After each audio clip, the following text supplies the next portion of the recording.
sommes ici à la conférence Anti-O8 et j'ai rencontré ici Annick Loiseau, l'organisatrice de la conférence.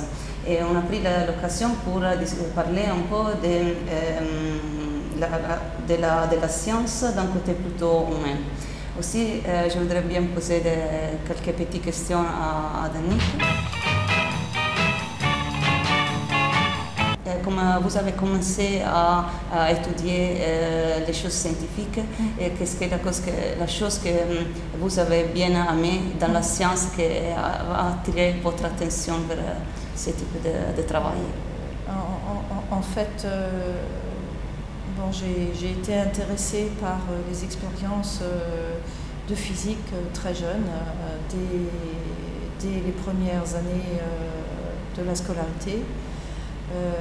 Simplement les instituteurs ou institutrices que nous avions faisaient des petites expériences devant les élèves. On appelait ça à l'époque les sciences naturelles et ça m'a tout de suite beaucoup intéressée. Donc ça a été le premier point d'accroche.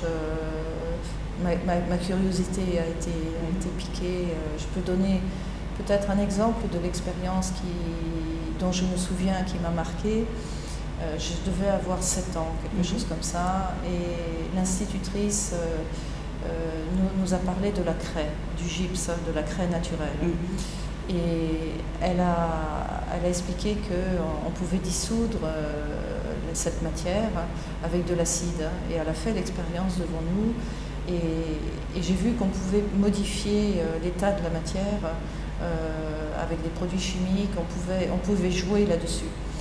On a eu aussi des expériences où elle faisait fondre, dissoudre des cristaux, et vraiment le fait de pouvoir transformer la matière, que la matière n'était pas seulement ce qu'on avait sous les yeux à un instant donné, mais que cette matière, on pouvait la changer, jouer dessus et peut-être la contrôler. Voilà, ça c'est un point qui m'a vraiment marqué quand j'étais enfant.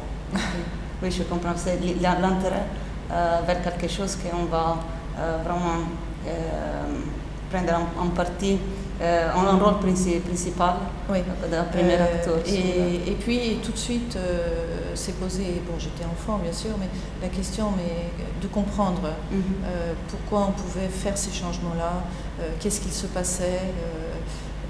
Voilà, je veux dire, par exemple, j'ai été très intriguée enfant. C'est tout bête, quand on met un morceau de sucre dans son chocolat, pourquoi le sucre se dissout, qu'est-ce qu'il devient, qu'est-ce qui lui arrive, voilà, le genre de questions que je me posais quand j'étais enfant.